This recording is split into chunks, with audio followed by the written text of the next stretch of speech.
सांगाय से परिवाराय से भानाय सायोदाय से शक्तिकाय एक तंत्रेण श्रीमद्भागवत महापुराणाय नमः मंत्र पुष्पांजलिं समर्पयामि। नमस्कारम नमस्करोमि करारविंदेन पिता रामचंद्र भगवान की शंकर भगवान की जगदम्बे मैया की श्री हनुमान जी महाराज की गंगा मैया की गौ माता की बस्ती माता की सत्य सनातन धर्म की श्रीमद् भागवत महापुराण की श्री व्यास जी महाराज की सदगुरुदेव भगवान की उमिया बाबा की आज के आनंद की धर्म संकल्प।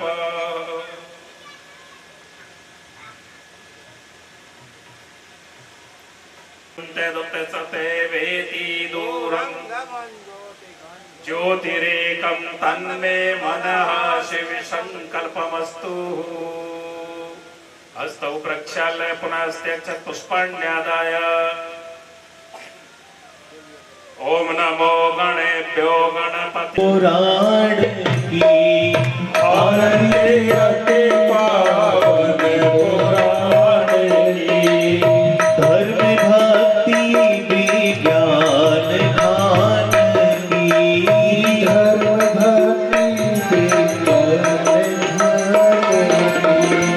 महापुराण भागवत निर्मल पुराण भागवत निर्मल सुख मुख विदलित निगम कल्प फल सुख मुख विदलित निगम कल्प परमानंद सुधारस में कल लीला रति रस रस निभाने की आरती रते पावन पुराण की कलमलि मथनी त्रिताप निवारिणी कलमलि मथनी त्रिताप निवारिणी जन्म मृत्यु में भव भयहारिणी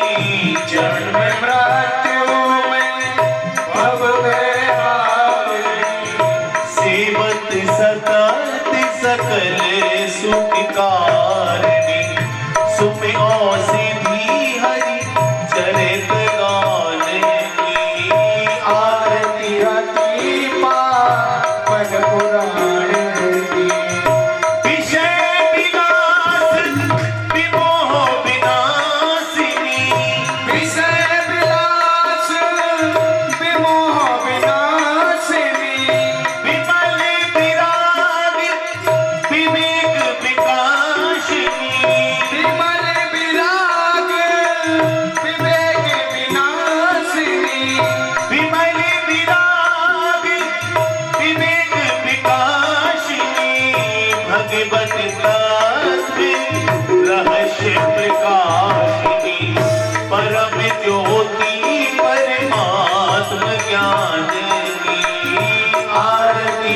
अति पावन पुराण परम हंस मुनि मन उल्लासिनी परम हंस मुनि मन उल्लासिनी रस के हृदय रस रास विलासिनी रस के हृदय रस रास उल्लासिनी मुक्ति मुक्ति रति प्रेम सोदासिनी अथा निर्जन प्रिय सोदान की आरती अति पावन पुराण की धर्म भक्ति विज्ञान खान की आरती अति पावन पुराण की आराध्यं समर्पयामि दलेन शीतलीकरण्यं मा पुष्पाभिवन्दनं देवाभिवन्दनं परमात्मानं च वन्दनं स्वात्मानं च वन्दनम्। ओम देवौ शांति अंतरिक्षं शांति पृथ्वी शांति आपाः शांति ओंगदया शांति वनस्पतयः शांतिर्विश्वे देवाः शांति ब्रह्म शांति सर्वगं शांति शांति। महादेवाय धीमहि तन्नो रुद्रः प्रचोदयात्। महालक्ष्मीश विद्महे विष्णुपत्नी च धीमहि तन्नो लक्ष्मी प्रचोदयात्। सर्वेभ्यो देवेभ्यो नमः। सभी भक्तगण अपने दोनों हाथ ऊपर उठाएंगे और प्रेम के साथ बुलवाएंगे। ओम नमो भगवते वासुदेवाय। ओम नमो भगवते वासुदेवाय। ओम नमो भगवते वासुदेवाय। भगवत प्रेमी हो,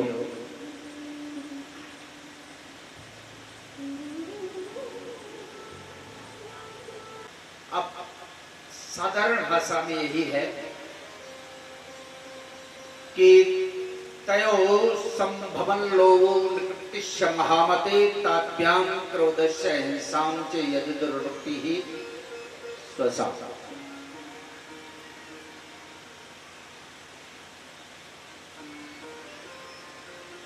भागवत का अर्थ है जहां भगवान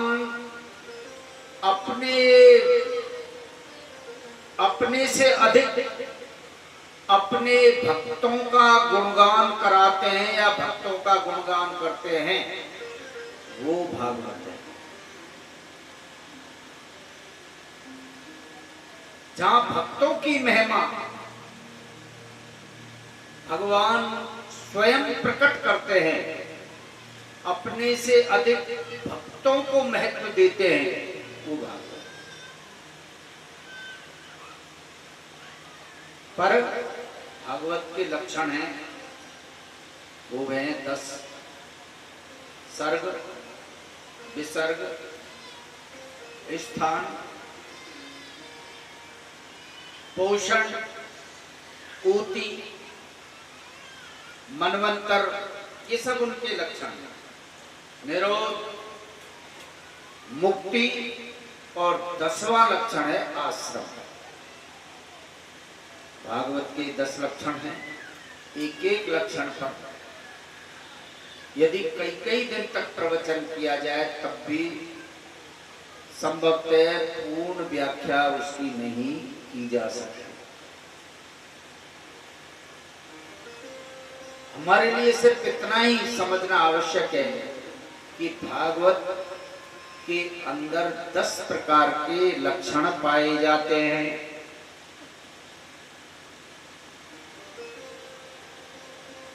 अब है प्रकृति तो बन गई, अब प्रकृति में कैसे उसका विकास हुआ। पहले तो बनी ये प्रकृति जो हमने आपको बताया, सतोगुण, रजोगुण, तमोगुण, और प्रकृति से महत पैदा हुआ, महत से अहंकार पैदा हुआ, अहंकार से तन्मात्राएं पैदा हुई, उनसे पंच तत्व पैदा हुए, क्षिति जल पावक गगन समीरा। बाबा तुलसीदास ने मानस में एक चौपाई लिखी है, क्षिति जल पावक गगन समीरा, क्षिति जल पावक गगन, क्षिति जल पावक गगन समीरा, क्षिति जल पावक गगन समीरा, पंच रचते अग्नि अधम शरीरा, पंच रचते अधम शरीरा। 5 तत्वों से बना हुआ शरीर है। तो शरीर के लिए तुलसीदास जी ने अधम शब्द लगाया है। जिस शरीर पर मतवाले हुए फिर रहे हैं ना, तुलसीदास जी ने उसके आगे लगाया है अधम। इतना नीच, ये शरीर इतना गंदा है, इतना नीचा है, जिसको लेकर के हम फिर रहे हैं। अभी कहीं आप जा रहे हैं, बैठे हैं, वहां कोई गंदगी पड़ी है, मल पड़ा हुआ है या मूत्र पड़ा हुआ है, तो आप एकदम घृणा करोगे, अरे यहां तो मल पड़ा हुआ है, यहां कौन गंदगी फैला गया या कौन पेशाब कर गया, दूर हटेंगे। वो तो जो कुछ थोड़ा बहुत कर गया, पर तुम्हारे अंदर कौन सी कमी भरी पड़ी है? तुम्हारे अंदर तो ये सारा सामान उससे भी 6 गुना भरा है ज्यादा। जो गंदगी आप बाहर देख करके नाक को सकोड़ रहे हैं, उसको तो आप हमेशा लिए फिर रहे हो। अब आप समझ रहे हैं कि हमारा तो दुनिया को दिखना रहो, दुनिया को ही दिख रहा है। ऐसा नहीं है। आपको इन सारी चीजों का पता है, लेकिन आप दूसरों की गंदगी से नफरत कर रहे हैं, दूसरों के अवगुणों पर उंगली उठा रहे हैं, दूसरों के कोई गलत काम हो रहा है उसके घर में पंचायत तोड़ने जा रहे हैं, और तुम्हारे घर में नंगा नाच हो रहा है उसके बारे में एक बार भी नहीं सोच रहे।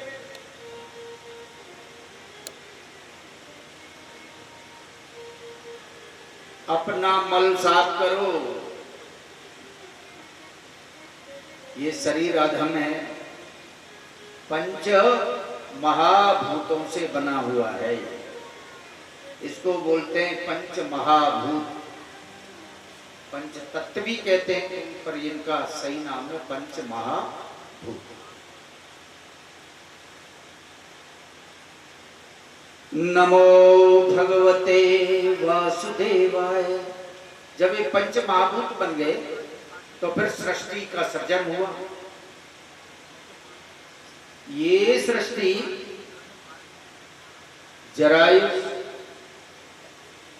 अंडज, स्वेदज और उद्भिज 4 प्रकार की सृष्टि होती है। तो अंडज यानी जरायु सृष्टि क्या है? जिन जीवों की, जिन प्राणियों की उत्पत्ति एक झिल्ली में लिपट करके होती है और नाल के माध्यम से माता के गर्भ में उसका भरण पोषण होता है। माँ के गर्भ में जब बालक आता है तो भगवान उसके खाने पीने की व्यवस्था नाल के द्वारा करते हैं। माता जो खाती है पीती है उसका रस नाल के द्वारा उस शिशु का पालन पोषण और संवर्धन करता रहता है। जब वो अपना समय पूरा कर लेता है तब माँ की कुक्षी से बाहर जब आके जन्म लेता है तब वो एक झिल्ली में लिपटा हुआ आता है। तब वो नाल साथ में आता है।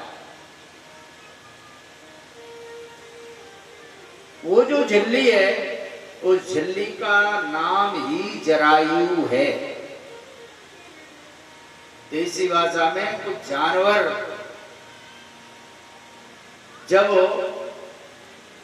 अपना प्रसव पूरा करता है और जब बछड़ा बाहर आता है तब एक झिल्ली होती है, पहली बार वो फूट जाती है। बछड़ा रमणी हरि बोल रे जय जय राधा रमण हरि बोल, जय जय राधा रमण हरि बोल रे, जय जय राधा रमण हरि बोल रे,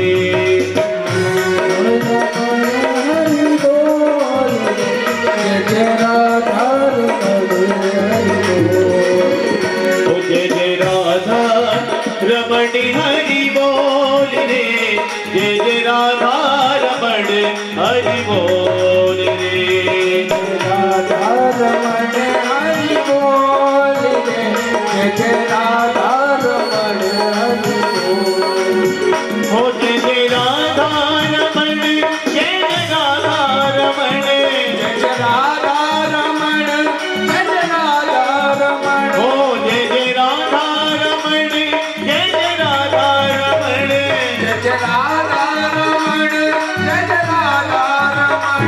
जय जय राधा, जय जय राधा रमण हरि बोल रे, जय जय राधा रमण हरि बोल रे, जय जय राधा रमण हरि बोल रे, जय जय राधा रमण हरि बोल।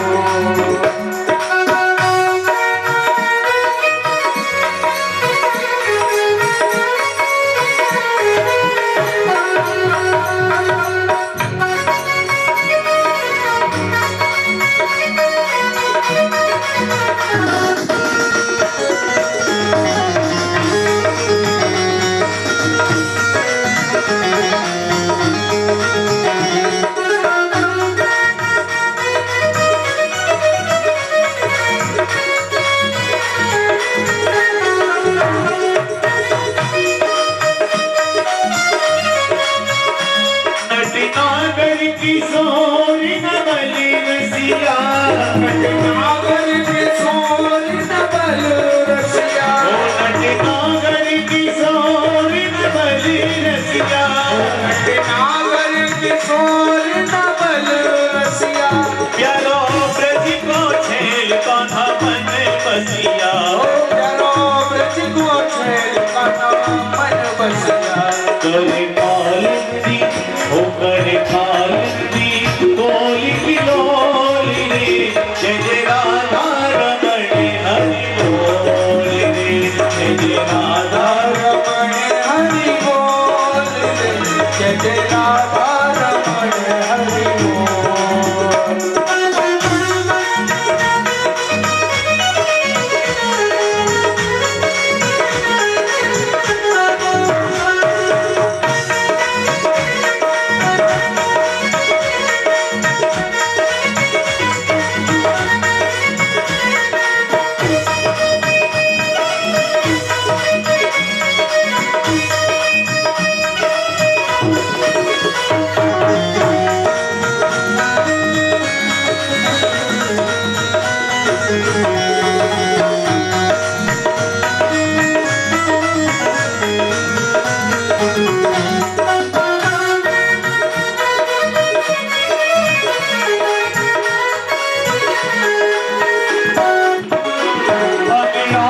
हरि बोल रे जय जय राधा रमण हरि बोल रे जय जय राधा रमण हरि बोल रे जय जय राधा रमण हरि बोल जय जय राधा रमण हरि बोल रे जय जय राधा रमण हरि बोल रे जय जय राधा रमण हरि बोल।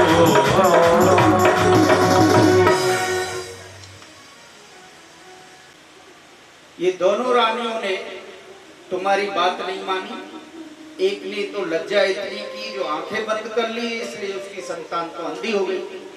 दूसरी ने लज्जा तो नहीं की, पर वो इतनी घबराई, देख करके पीला शरीर पड़ गया, इसलिए उसका पुत्र भी रोगी पैदा हुआ है। तो उन्होंने कहा, महाराज अब मेरे पास और कोई है नहीं, ये दो ही हैं।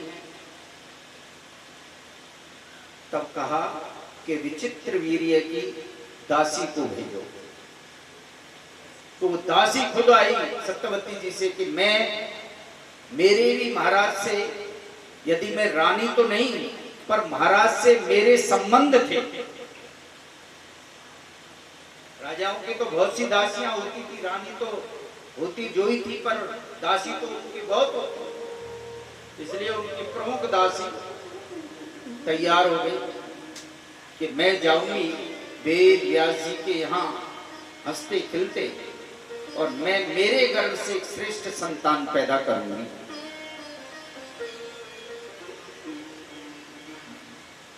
तब वो दासी गई। तो दासी ने जाकर के व्यास जी की सेवा की। वो न शर्माई, न लजाई, न घबराई। जब नियोग के द्वारा उनके गर्भ स्थापित किया गया, तो उससे जो बालक पैदा हुआ वो सबसे ज्यादा खूबसूरत हुआ और सबसे ज्यादा ज्ञानवान हुआ। उनका नाम रखा गया विदुर। बोलिए विदुर भगवान की। इन विदुर जी के बारे में ही जो बात राजा परीक्षित सुखदेव जी से पूछना चाह रहे हैं, जिस कथा के बारे में, सुखदेव जी वही बात बता रहे हैं कि जो तुमने मुझसे पूछा है, ऐसा ही सौनक आदि ऋषियों ने सूत जी से नैमिषारण्य में ये प्रश्न पूछा था, वो मैं आपको बता रहा हूं। नमो भगवते वासुदेवाय।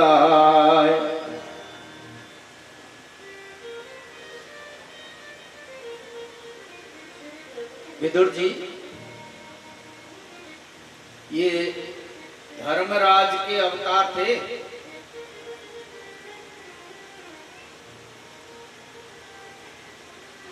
धर्मराज के अवतार कैसे थे कि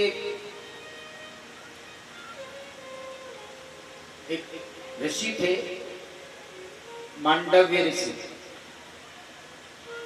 वो एक आश्रम बना करके अपनी तपस्या किया करते थे।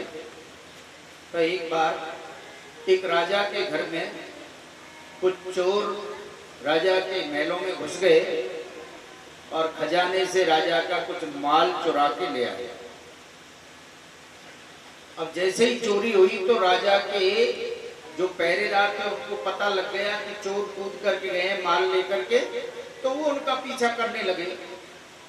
अब आगे आगे चोर और पीछे पीछे राजा के नौकर। चोरों को लगा कि अब हम पकड़ में आने वाले हैं, राजा के नौकर तो घोड़ों पर हैं, हम पे इतना भगा थोड़ी जाएगा।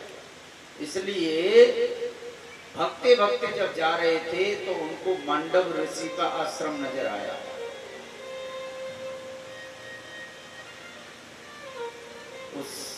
उन्होंने वो माल उस ऋषि के आश्रम में पटक दिया और चोर तो भाग गए वहां से। अब राजा के नौकर भगे भगे गए, दूर तक गए पर चोरों का आता पता नहीं लगा। तो वो ऋषि के आश्रम में आ गए। उन्होंने, क्योंकि ऋषि तो ध्यान में थे, उन्होंने पूछा कि महाराज ये कुछ चोर हमारा राज खजाना चुरा के लेके भगे थे, आपने देखा था क्या? लेकिन वो तो उस वक्त ध्यान में थे, उन्होंने कहा भैया मुझे तो कोई पता नहीं। उन्होंने तो सही जो उनको पता ही नहीं था, लेकिन जब वो चोर भीतर आश्रम में घूमने लगे तो वो सारा चुराया माल की पोटली वहीं पड़ी मिल गई। तो चोरों ने कहा कि तुम महात्मा के रूप में दलाली करते, दूसरों से चोरी कराते और इसमें से हिस्सा बंदर बांट करके खाते, इसलिए वो ऋषि को पकड़ के ले गए और राजा से कह दिया महाराज इनके आश्रम में माल मिल गया। राजा ने देखते ही कुछ सोचा ना विचारा, ना ऋषि के बारे में पूछा ना ताजा, उन्होंने कहा इनको सूली पे टांग दो। नमो भगवते वासुदेवाय श्री ब्रजेंद्र नंदनो जयति।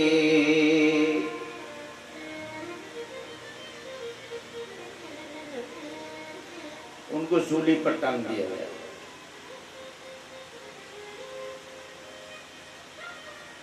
भगवत प्रेमी हो, वो मरे तो नहीं, कई दिन तक सूली पे टंगे रहे। राजा को लोगों ने बताया महाराज जिनको सूली पर टांगा था वो तो जिंदा है। तब राजा ने कहा कि ऐसे जिंदा कोई रह नहीं सकता है, इसलिए वो तो कोई बड़ा तेजस्वी साधु है। तो राजा ने क्षमा मांग ली, उनको उतार लिया, उपचार किया, ठीक हो गए। कुछ समय बाद जब वो ऋषि मरे तो धर्मराज के यहाँ गए।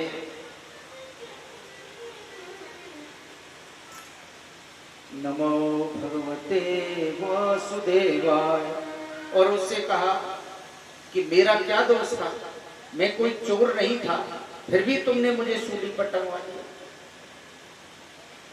तो धर्मराज ने कहा ये हमारी भूल हो गई, हमें क्षमा करना। तो उन्होंने श्राप दे दिया, जो धर्मराज के पद पर बैठ करके भी भूल करता है, कुछ समय के लिए तुमको धर्मराज की गद्दी छोड़ करके पृथ्वी पर मनुष्य रूप में जाना पड़ेगा। एक कथा तो, एक प्रकरण ये है, एक दूसरा और है। दो श्राप लगे थे, वो भी एक ऋषि थे, पांडवों के साथ चले गए। भगवान श्री कृष्ण द्वारकाधीश द्वारका में शासन करते थे, तो दुर्योधन उनसे भी मदद लेने गया। पहले दुर्योधन पहुंच जाता है और पीछे पहुंच गए अर्जुन। दुर्योधन इतना घमंडी था, भगवान पलंग पर लेटे हुए थे तो वो पैरों की तरफ नहीं बैठा, सोचा मैं पैरों की तरफ क्यों बैठूं, मैं तो हस्तिनापुर नरेश हूं। उनका वो अपने आप को हस्तिनापुर का राजा ही मानता, इसलिए सिराने की तरफ बैठ गया। अर्जुन गए भगवान कृष्ण के चरणों की तरफ बैठ गए। भगवान जैसे ही जगे, सामने अर्जुन को देखा तो पहले ही पूछ लिया, मुस्कुराए, अरे अर्जुन मुझे जगा लिया होगा, कब के आए हो? कि महाराज ज्यादा देर नहीं हुई, तो बताओ क्या समस्या है, क्या समाधान करूं आपका? दुर्योधन को बड़ा बुरा लगा। उन्होंने कहा ये अर्जुन तो पीछे आया है, पहले तो मैं आया हूं। द्वारकाधीश, पहले आप मेरी बात सुनोगे और मेरा समाधान करोगे, और बाद में आप अपने सखा अर्जुन का समाधान करना। तब उन्होंने कहा युवराज दुर्योधन, द्वारका में तुम्हारा बहुत बहुत स्वागत है, बताइए। आदेश दिया, अर्घपाद से सत्कार कराया गया। घमंडी का जरूर सत्कार कराना चाहिए। अर्जुन के लिए तो भगवान ने पानी तक की नहीं पूछी, वो जानते थे सीधे सरल सहज, पूछो तो ठीक, नहीं पूछो तो ठीक। इनके मन में कोई ग्रंथि या कोई अटकाव या कोई घुंडी नहीं, लेकिन दुर्योधन के तो बाल बाल में अटकाव है। इसलिए इससे जरूर पूछो, जो लोग आपकी निंदा करें तो संत महात्मा ये कहते हैं कि उनका विरोध मत करो। आपकी निंदा करने वालों को आप अपने पास बैठाओ, और हो सके तो तुम्हारे आंगन में उसको एक कुटिया और छपा दो जो माई बैठो। निंदक नियरे राखिए आंगन कुटी छवा। निंदा करने वाले का सम्मान जरूर करो, क्योंकि निंदा करने वाला तो ये सोचता है कि इस आदमी का कुछ घट जाएगा, लेकिन घटता नहीं है। पहली बात तो जो निंदा को पचा दे वो बहुत बड़ा परम तपी कहलाता है। निंदा हर एक से सहन नहीं होती है। एक दो बात सुनकर के तीसरी बार तो तरेर आ जाती है, कैसे ही निर्बल आदमी को भी। इसलिए जो निंदा पचा जाते हैं, समझिए वो अमृत पान करते हैं। निंदा विष के समान है, उसको पचाना। जहर को कोई पचा सकता है? जहर को तो केवल जो महादेव होगा, देवा नाम अधिदेवा महादेव, वही जहर पचा सकता है। तो निंदा भी एक जहर है। निंदक को देख करके कुछ लोग गाली गलौज करते हैं, लड़ते हैं, झगड़ते हैं। नहीं, विद्वान उसको कहते हैं आजा भैया। दुर्योधन का भगवान कृष्ण ने स्वागत किया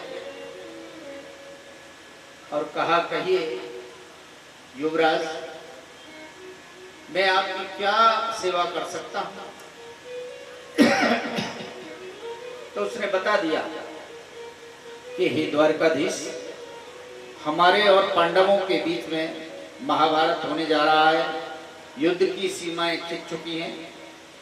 अंतिम प्रयास जो करने थे वो किए जा चुके हैं। ये सब आपको पता ही है। आप भी उस प्रयास में शामिल हुए हैं, पर वो माना नहीं। इसलिए अब तो युद्ध तो अवश्य होगा।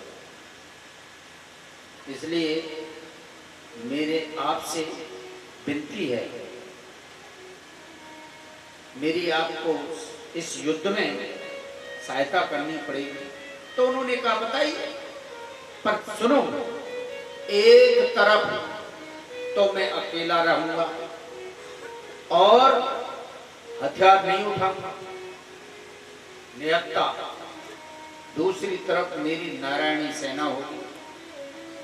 तुमको नारायणी सेना में से और मुझ में से एक को लेने का फैसला करना है।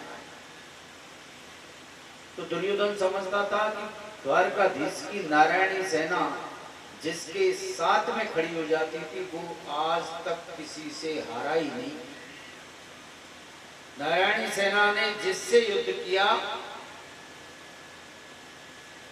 उसने सबको हराया। तो दुर्योधन जानता था कि नारायण की सेना मेरे पास आ गई तो फिर पांडवों की सेना हारेगी। इसलिए उन्होंने, दुर्योधन ने अनुमान भी लगा लिया, अकेले कृष्ण का मैं करूंगा क्या?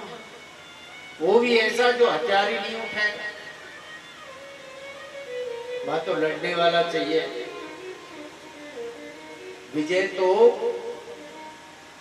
लड़ाई लड़ने वालों के पराक्रम से मिलती है। इसलिए उसने, दुर्योधन ने नारायण को नहीं मांगा, नारायण की सेना को मांग लिया। और अर्जुन से कहा कि अर्जुन, अब तो मेरे पास कुछ बचा भी नहीं है। तब अर्जुन ने यही कहा कि हे केशव, मुझे तो नारायण चाहिए, मुझे तो आप चाहिए। लड़ने के लिए तो हम 5 भाई बहुत हैं, जय जय श्री राधे श्याम। इसलिए महाभारत के युद्ध में भगवान श्री कृष्ण अर्जुन के सारथी बने।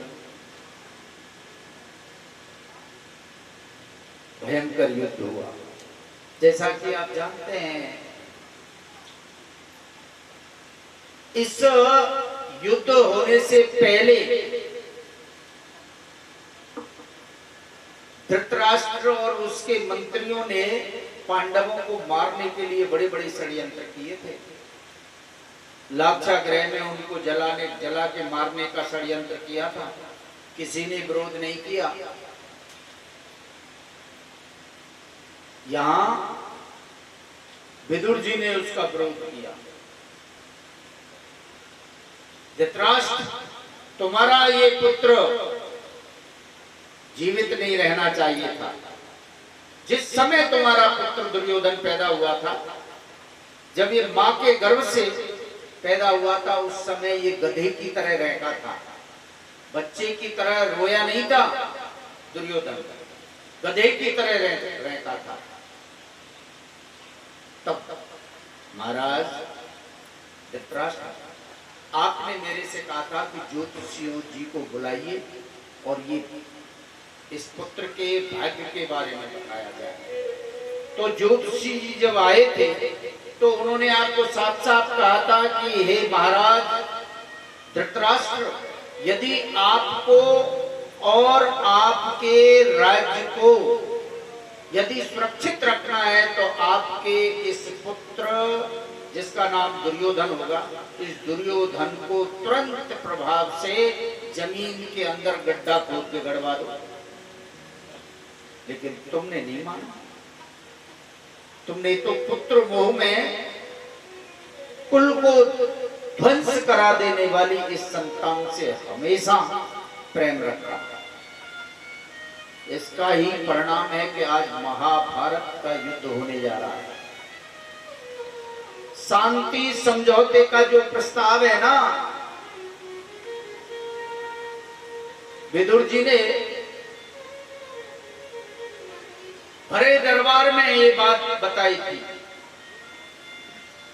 कि शांति समझौता, शांति कराने के लिए द्वारकाधीश खुद आए थे और प्रस्ताव लेकर के भी आए थे।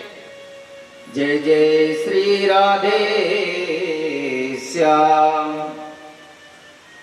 प्रस्ताव लेकर के आए थे कि भाई देखिए, युद्ध से तो विनाश होता है, युद्ध से तो किसी सृष्टि का सृजन नहीं होता है, बल्कि विध्वंस होता है।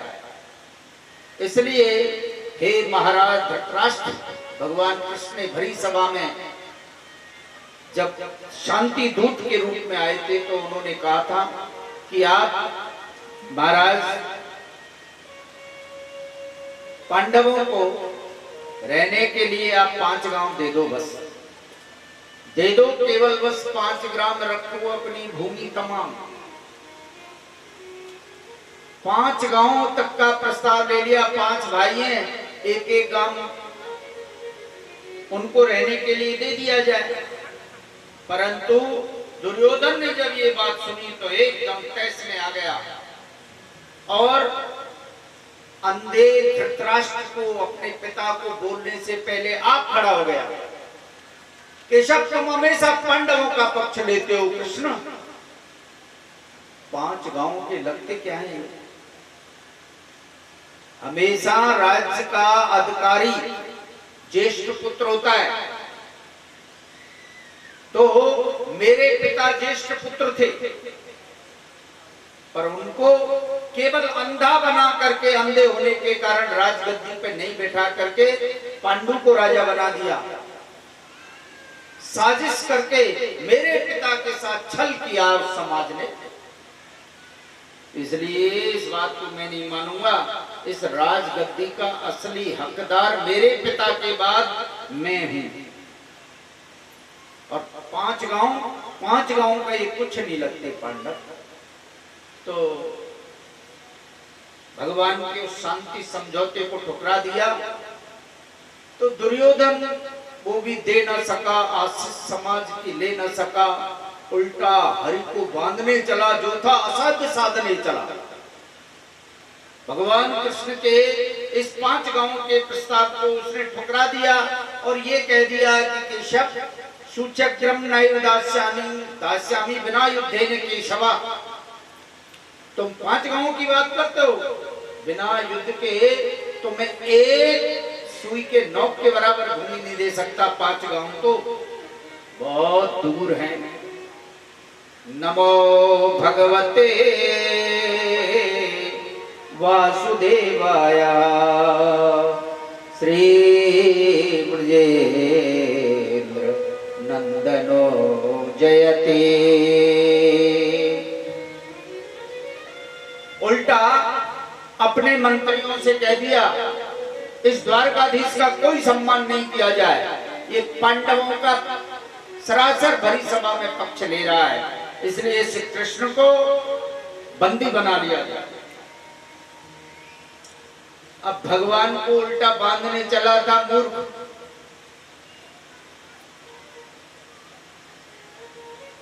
दुर्योधन हरि को बांधने चला, जो था असाध्य साधने चला। भगवान भला भगवान को कोई बंधन में ले सकता है क्या? नहीं ले सकता। भगवान किसी के बंधन में नहीं आते। हाँ, एक बंधन जरूर है भगवान का, उसमें जरूर बंध जाते हैं मेरे कन्हैया, और वो है प्रेम बंधन। कन्हैया हमेशा प्रेम के बंधन में तो आ जाते हैं, पर कोई ताकत के बल से मेरे कन्हैया को बांधे वो तो संभव ही नहीं है। ऐसा नहीं है कि मेरे गोविंद कन्हैया कभी बंधे नहीं हो, बंधे थे। मैया यशोदा ने एक छड़ी दिखाई और बहुत तगड़ी डांट पिलाई। उनके बड़े बड़े जहां पर माखन के गौरस के जहां बर्तन रखे हुए थे, एक बार भगवान श्याम सुंदर ने उसमें चोरी कर ली, खुद माखन खाया, ग्वाल वालों को खिलाया और बंदरों को खिलाया, और बचे कुचे हाड़े भाड़े और फोड़ दी। तब मैया यशोदा इतनी नाराज हुई कि अपने लाडले कन्हैया को उन्होंने ऊखल से बांध दिया।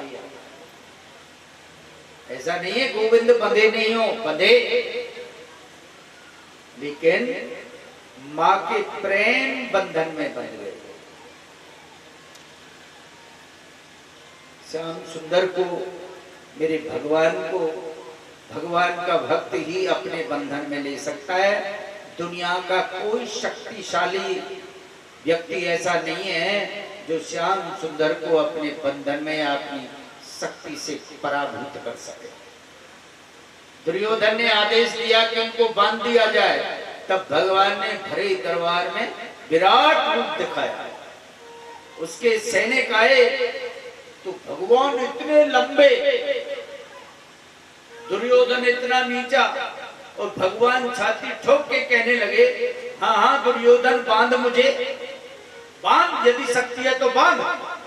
ये देख पवन मुझ में लय है, ये देख गगन मुझ में लय है, मुझ में लय है संसार सकल, ये सारा संसार मेरे अंदर है। सब लोग मेरे से पैदा होते हैं और फिर लौट मुझी में आते हैं, लौट करके भी मुझ में विलीन होते हैं। तब डर गए। दुर्योधन ने भगवान श्री कृष्ण को अच्छे अच्छे पकवान बनाए थे, राशि पकवान। धृतराष्ट्र ने हाथ जोड़ करके भगवान को मनाया, ये मेरा अबोध पुत्र है, हो सके तो कृष्ण क्षमा कर देना। ये मानता नहीं है, बहुत जिद्दी है। राजा की, धृतराष्ट्र की नीतियों का समर्थन नहीं करते थे, हमेशा उनका विरोध करते थे। इसलिए राजा धृतराष्ट्र ने और दुर्योधन ने उनको, महामंत्री थे वो, होम मिनिस्टर, गृह मंत्री, उनको कई बार लताड़ा। तो एक दिन वो उनका ये राजपाट छोड़ करके गंगा के किनारे अपनी झोंपड़ी बना के अपनी पत्नी सलवा देवी के साथ श्रीमन नारायण नारायण का जाप करते थे। भगवान ने देखा, अब भगवान आए हैं यहाँ, विदुर जी को पता और उनकी पत्नी को, तो भगवान से भजन कर रही मन मन में, हे भगवान, अब यदि वहां हम होते तो हम उनके दर्शन कर लेते, पर हम तो इतनी दूर गंगा के किनारे आके बैठ गए हैं, अब कृष्ण हमारे घर काहे को आएंगे, हम गरीबियों के पास कौन आएगा। लेकिन भगवान में एक गुण है, अंतर्यामिता, दूसरे के मन की बात को पढ़ लेना। तो भगवान समझ गए कि विदुर जी और माता सलवा जी, विद्रानी जी मेरा दर्शन करना चाहती हैं, इसलिए दुर्योधन की मेवा को ठुकरा दिया। उन्होंने आग्रह किया कि भोजन तैयार है, आप भोजन करना। उन्होंने कहा मुझे बिल्कुल भूख नहीं है, मेरी भूख की शांति यहाँ नहीं हो सकती, जो मेरी शांति विदुर जी के यहाँ होगी। इसलिए दुर्योधन को के आतिथ्य को ठुकरा दिया और विदुर जी का आतिथ्य स्वीकार किया। और विदुर विद्रानी के यहाँ भगवान जब गए तो उनको आश्चर्य हो गया, गले मिल गए, आंसुओं की धार बह गई। भगवान और भगवान के भक्त जब मिलते हैं तो उनके बीच की जो भाषा होती है, बोलने की जरूरत नहीं होती है, वो अंतर मन की जो भाषा है, वो एक दूसरे की बात अपने आप बिना बोले समझ जाता है।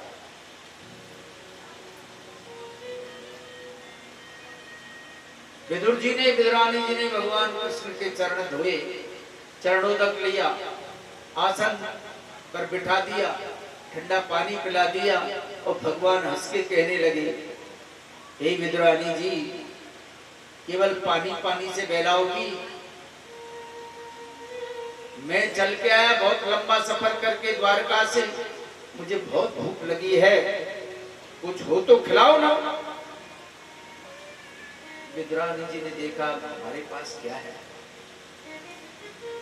अब तो कुछ नहीं, इतना जल्दी क्या है, थोड़ा इंतजार करो गोविंद, अभी आपके लिए खाना बनाती हूँ, भोजन बना के। नहीं, मुझे तो बहुत भूख लग रही है।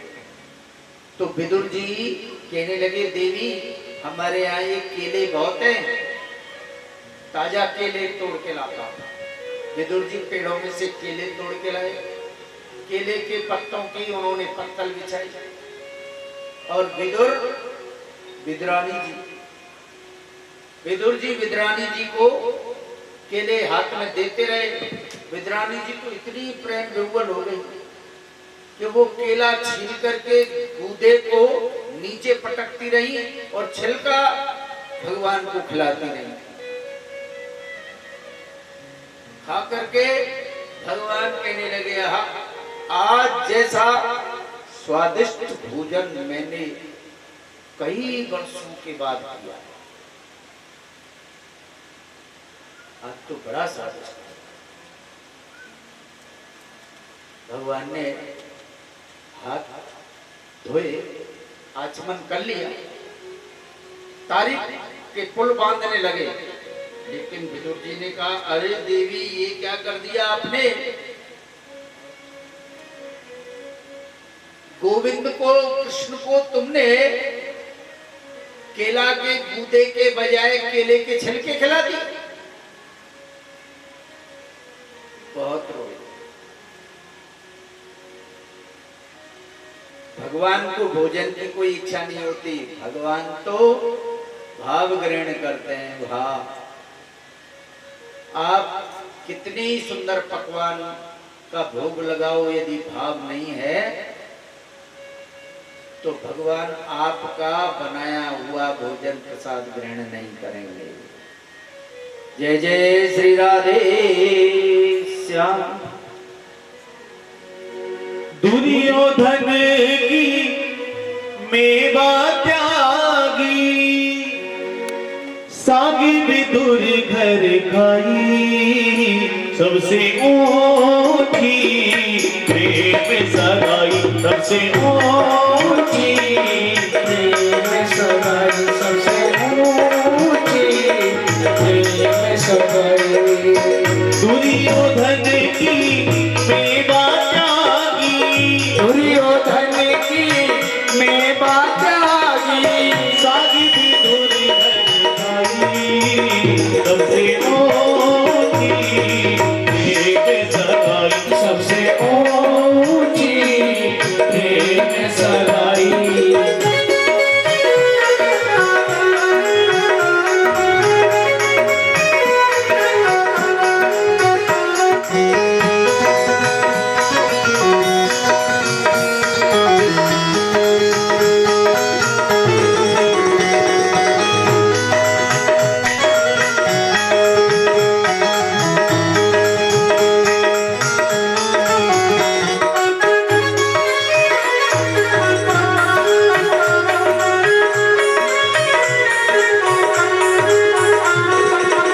झूठे फल सबरी के खाए, झूठे फल सब ने खाए, झूठे फल सबरी के खाए, झूठे फल सब के खाए। प्रेम विवश रघुराई, सबसे ऊंची प्रेम सगाई, सबसे ऊंची प्रेम सगाई, सबसे ऊंची प्रेम सगाई, सबसे ऊंची प्रेम सगाई।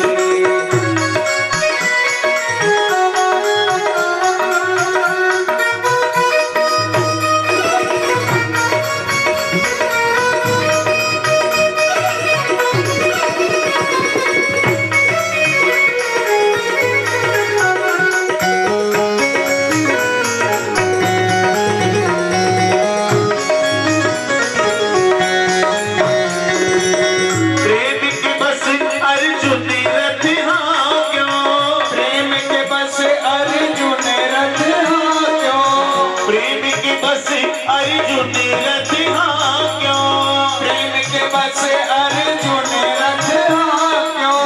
भूल गए ठकुराई, सबसे ऊंची प्रेम सगाई, सबसे ऊंची प्रेम सगाई।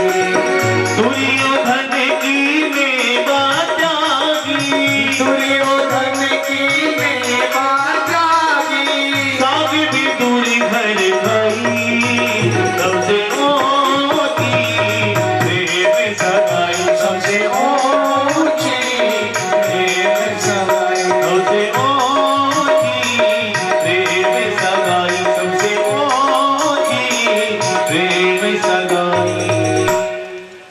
रानी सती जी को निमंत्रण नहीं दिया। जय जय श्री राधे श्याम। बोलो भवानी मैया की।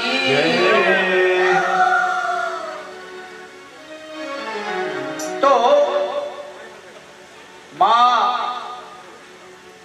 देखिए, विमानों में भर भर करके दक्ष प्रजापति के यज्ञ में सारे ऋषि मुनि गंधर्व सब लोग नर नाग किन्नर असुर सब जाने लगे थे, परंतु भोलेनाथ जी को सब जगह निमंत्रण गया, पर कैलाश में भोलेनाथ जी को निमंत्रण नहीं भिजवाया दक्ष प्रजापति ने। जब भवानी जी को पता लगा तो उन्होंने भोलेनाथ जी से कहा कि मैं भी पिता के यज्ञ में जाना चाहती हूँ, इसलिए आप भी चलो। भोलेनाथ जी ने तो मना कर दिया, नहीं, बिना मान सम्मान इज्जत के, बिना बुलाए, बिना निमंत्रण के हम दक्ष प्रजापति के यज्ञ में पछताना आपको भी पड़ेगा। सती जी तो चली गई, भोलेनाथ जी ने गणों से कहा कि ये तो मान नहीं रही है, नाराज है, इसलिए नंदी आओ इनको लेके जाओ, और गण भेज दी। नंदीश्वर जी पर बैठ करके सती जी अपने पिता दक्ष के यज्ञ में चली गई। वहां बहुत बड़ा प्रकल्प चल रहा था, बड़े बड़े ऋषि मुनि, दूर दूर तक यज्ञशाला स्वाहाकार बोल रहा था, सुगंधित वातावरण हो रहा था। उस यज्ञशाला में ऋषि मुनि, नर नाग, किन्नर, यक्ष, गंधर्व, अप्सरा, ऋषि मुनि, मनुष्य सब लोग आनंद ले रहे थे। सती जी जब यज्ञशाला में पहुंचती हैं तो उन्होंने देखा पिता भवन जब गई भवानी, दक्षित्रा से कौन सनमानी। अपने पिता के जब यज्ञ में गई तो दक्ष के डर के वजह से किसी ने सती जी का सत्कार नहीं किया। उसकी बहन, उसके रिश्तेदार, कोई उससे बात नहीं की। केवल पाचले दुखना हृदय से व्यापा, पाचले न हृदय से व्यापा, जसे भयो महापरतापा। शिव अपमान न जाय सहे, हृदय न होई क्रोध। सकल सबई हट हटक तबे, बोली बचन सत्रो। उसने अपने पिता के पास गई, दक्ष नहीं बोला, बहन नहीं बोली, कोई नहीं बोला। एक माता केवल माई बोली। मां से गले भर करके मिली भवानी। भवानी जी ने कह दिया कि मां मैं जिंदा रहना नहीं चाहती। क्यों? क्योंकि मैं भोलेनाथ, मेरे ऐसे पति जिनकी आज्ञा का मैंने उल्लंघन कर दिया, अब मैं ऐसा उल्लंघन करके भोलेनाथ की शरण में कैसे जाऊंगी? इसके बजाय तो मैं सावन कुंड में कूद करके आत्मदाह कर लूंगी। बहुत समझाया कि ऐसा नहीं करना, लेकिन सती जी को तो बहुत झटका लगा। देखते ही देखते यज्ञशाला में आ गई। सब लोगों के बीच खड़े होकर के प्रणाम करते सारे लोगों को, और वो यज्ञ कुंड में छलांग लगा गई। गोविंदाय नमो नमः। सती जी का दाह हो गया, हाहाकार मच गया, यज्ञ विध्वंस हो गया। भगवान के गण, शिव के गण जो थे, जो उनके साथ गए थे, उन्होंने भी विकराल रूप धारण कर लिया। यज्ञशालाएं तोड़ दी, सीमा सूत्रों को तोड़ दिया, ऋषि मुनियों को मार दिया, प्रताड़ दिया, सब खंड-वंड हो गया। नारद जी ने तुरंत कैलाश पे सूचना दी, महाराज दक्ष प्रजापति ने अपनी पुत्री का सम्मान नहीं किया, इसलिए उन्होंने अपने प्राण यज्ञ कुंड में कूद करके समाप्त कर दिए। शरीर भस्म हो गया है। भोलेनाथ जी को क्रोध आया। उन्होंने वीरभद्र, अपने ही समान बलशाली उनका गण था, उसको आदेश दिया कि उस दक्ष प्रजापति को उचित दंड दीजिए।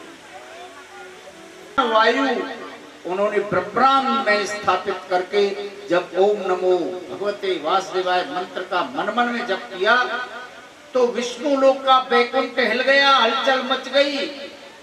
देवलोक में भी तब भगवान दौड़े दौड़े आए अपने भक्त के सामने, चतुर्भुज रूप से प्रकट होकर के छोटे से नन्हे से बालक के सिर पे हाथ रखा। भगवान का हाथ रखते ही जो भी थकान, मलिनता, कपड़े फट गए। तपस्या करते हुए शरीर राज बालक का बहुत ही नाजुक चमड़ी थी, जगह जगह कीड़े मकोड़ों ने घाव कर दिया, लेकिन भगवान का हाथ स्पर्श हुआ, बालक स्वर्ण के समान दैदीप्यमान हो उठा। लंबे घुंघराले बाल, कमल सरीके जैसे नेत्र, भगवान ने ऐसे उसको जगाया और उठाया। पुत्र उत्तिष्ठ, जगो पुत्र उठो। सामने देखा, नारद जी ने बता दिया, ऐसे होंगे तुम्हारे असली पिता, जिनके हाथ में शंख चक्र गदा पद्म वनमाला ये होंगी उससे विभूषित। सांवला जिनका रंग होगा, समझ लेना वो तुम्हारे पास आ जाए तो वही असली पिता है। ध्रुव जी ने वही रूप देखा। भगवान विष्णु ने बालक को उठाया, अपने लाड़ से दोनों हाथों में उठा करके गोद में बिठाया, गोद में हृदय से लगाया। ऐसा प्यार किया जैसे कोई पिता अपने पुत्र को जब छाती से लगाता है ना, तब पिता को जो सुख की अनुभूति होती है अपने बेटे को हृदय से लगाकर, या बेटे को बेटा जब पिता के गले लगता है तब बेटे को जो सुखानुभूति होती है, वही ध्रुव जी को सुख की अनुभूति हुई और वही मेरे गोविंद नारायण प्रभु को सुख की अनुभूति हुई। बिना मांगे ही वरदान दे दिया। ध्रुव जी को बार बार कहा, ब्रह्मब्रूहि ब्रह्मब्रूहि ब्रह्मब्रूहि अहम प्रसन्नो अस्मि त्वयो परि, तुम्हारे ऊपर बहुत प्रसन्न हूं, वरदान मांगो। तो ध्रुव जी ने कुछ नहीं मांगा। ध्रुव जी का तो एक ही हट थी, मेरे पिता की गोद में बैठना। वो तो मेरे नारायण ने बिना कहे सुने पिता की तरह, पिता पुत्र को गोद में लेता है, ऐसे ही बालक ध्रुव को बैठा लिया। आज ध्रुव जी का मंतव्य पूर्ण हुआ। भगवान ने बिना मांगे वरदान दिया कि जाओ, उत्तानपाद के पुत्रों, 36,000 वर्ष तक तुम इस धरती पर राज करोगे और इसके बाद में तुम और तुम्हारी रानी दोनों बैकुंठ से विमान आएंगे, उनमें बैठ करके बैकुंठ जाओगे। तो उन्होंने कहा, हे पिताश्री, मुझे एक वरदान और दीजिए, इसमें एक कमी है। उन्होंने कहा, वो तो मैं मांग ही रहा हूं, आपसे पूछ रहा हूं, बोलो। मेरी मां फिर अकेली रह जाएगी, इसलिए मेरे बैकुंठ जाने से पहले पहला विमान बैकुंठ में मेरी माता सुनीति के लिए आना चाहिए। जय जय श्री राधे श्याम। भगवान आशीर्वाद दिया, उनको कहा, अब तुम जाओ राजधानी में, मां तुम्हारा राज तिलक होगा, विवाह संस्कार होगा, फिर सब तरह का आनंद होगा। जय जय श्री राधे। भगवान अंतर ध्यान हो गए और बालक ध्रुव तपस्या करके, जब नारद जी ने पहले ही कह दिया राजा रानी से, राजा तो आंखों से आंसू बहा रहा था, नारद जी ने फटकारा, अरे तू कैसा राजा है, एक पत्नी के कहने से तुझको इतनी दया नहीं आई, तेरा बड़ा राजपुत्र बालक ध्रुव अकेला वन में निकल गया, एक बार भी तलाश करने की तुमने जहमत नहीं उठाई ना। तेरा बेटा लेकिन एक रानी के रूप जाल में ऐसे उलझ गया, जो बड़ी रानी को ठुकराया, जो तो ठुकराया, पर अपने अंश को, वो भी तेजस्वी, 7 नहीं 21 पीढ़ी के उद्धार करने वाले ऐसे भगवत भक्त बालक की मरने की इंतजार कर रहे हो। फलाना दिन तपस्या पूरी होगी और वो राजधानी आएगा। वो रोज उत्तानपाद और गांव के इंतजार करते। आज जब वो दिन आया तो सारी राजधानी को दुल्हन की तरह सजा दिया, हीरे मोतियों के चौक पुरवाए गए हैं, बंधनवार बनवाए गए हैं, अगर तगर धूप गुलाल सुवासित हो गई। पूरी नगरी इत्रों की छिड़काव लगाए हैं। सारे प्रजाजन नवीन वस्त्र धारण करके राजकुमार ध्रुव का दर्शन करने के लिए गंगा किनारे पे आके इकट्ठे हो गए हैं। जय घोष हो रही है।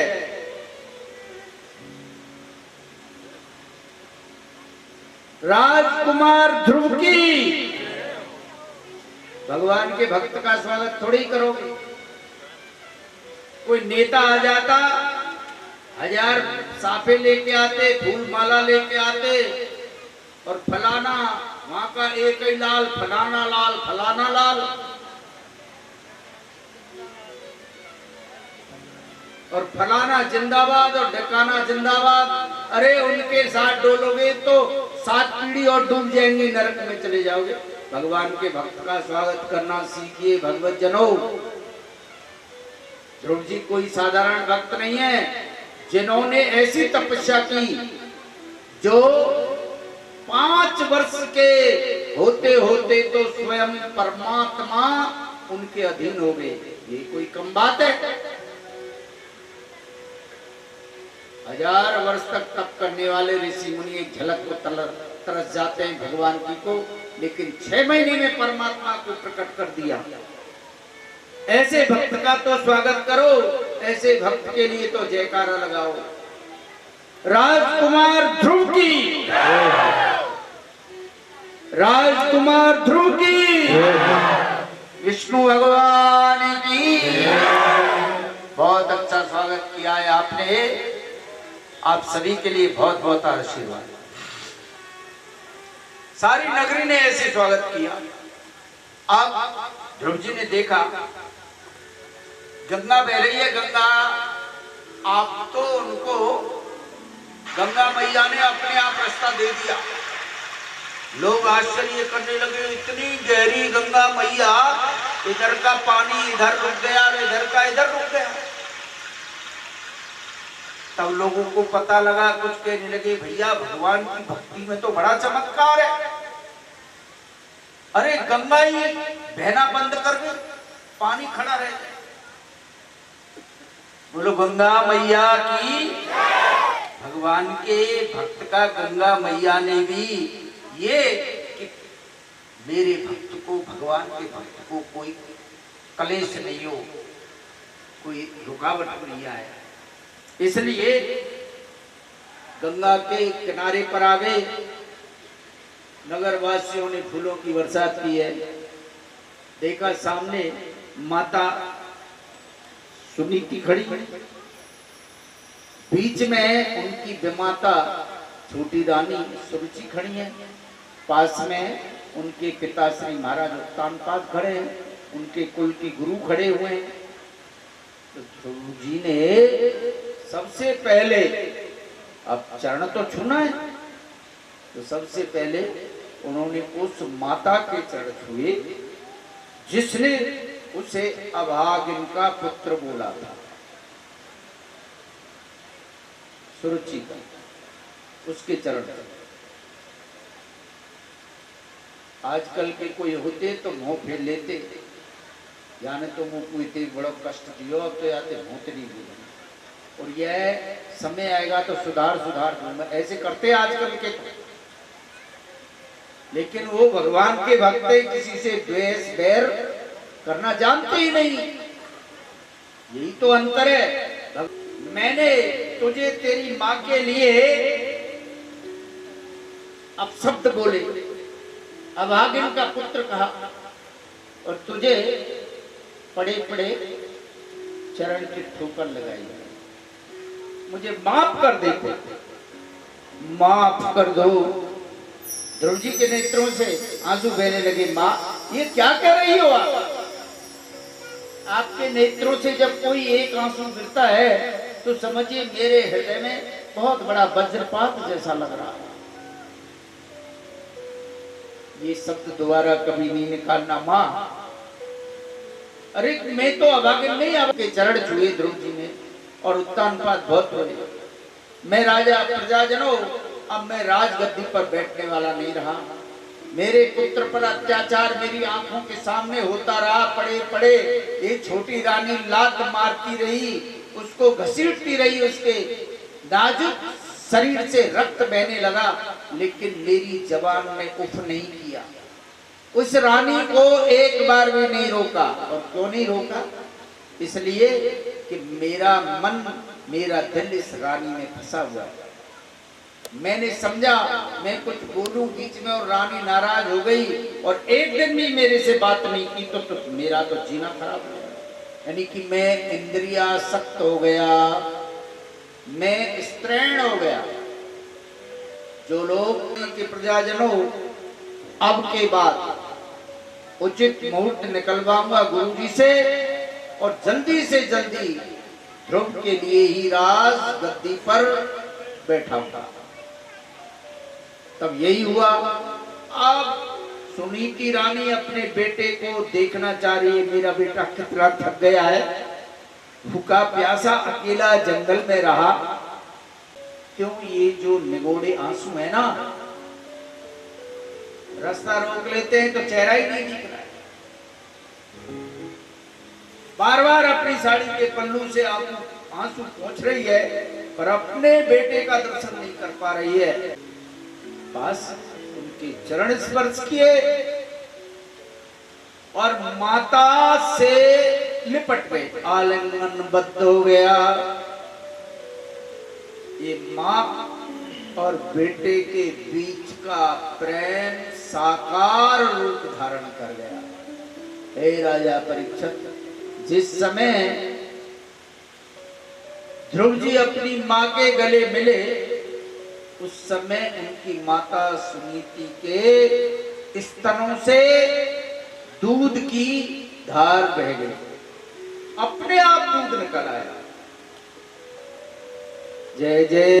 हाथी के ओहदे पर बिठाया ध्रुव जी को। रानी, राजा और ध्रुव जी, गुरु जी साथ धूमधाम से छत्र चमड़ ढलते ढोल नगाड़े के साथ में वहां से महलों में ले गए हैं। महलों में ले जाकर के बड़ा भव्य स्वागत हुआ। बहुत दिन तक प्रजाजनों ने उत्सव मनाया। इसके बाद सही मुहूर्त दिखाया गुरुजी ने और बालक ध्रुव जी के लिए राजगद्दी पर बिठा दिया। जय जय श्री राधे श्याम। और इसके बाद में ध्रुव जी राज करने लग गए। बाकी की कथाएं कल। जय रामचंद्र भगवान की, कृष्णचंद्र भगवान की। अब आप हम समझ रहे हैं सबको घर जाने की जल्दी है, खड़े हो जाएं आरती।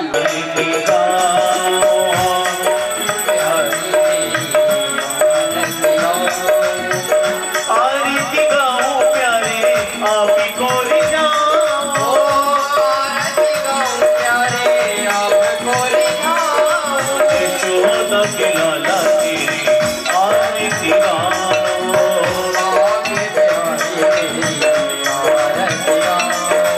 और मुकुट प्रभु शीश पे सोहे, और मुकुट प्यारी बंसी मेरो मन मोहे, प्यारी बंसी मन मोहे। एक कभी बलिहारी में जाओ, आगे में हरी आरती गाओ। चरणों से निकली है सबका प्यारी, चरणों से निकली है सबका प्यारी। इसने सारी दुनिया का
कारुण्यम् पुष्पाभिवन्दनं देवाभिवन्दनं परमात्मानं च वन्दनं स्वात्मानं च वन्दनम् ओम द्यौः शान्ति अन्तरिक्षं शान्ति पृथिवी शान्ति आपाः शान्ति ओगदय शान्ति वनस्पतयः शान्ति विश्वे देवाः शान्ति ब्रह्म शान्ति सर्वगुण शान्ति शान्ति भागवत महापुराणान् महामन्त्र पुष्पाञ्जलिं समर्पयामि नमस्कारं नमस्करोमि करारविन्दे।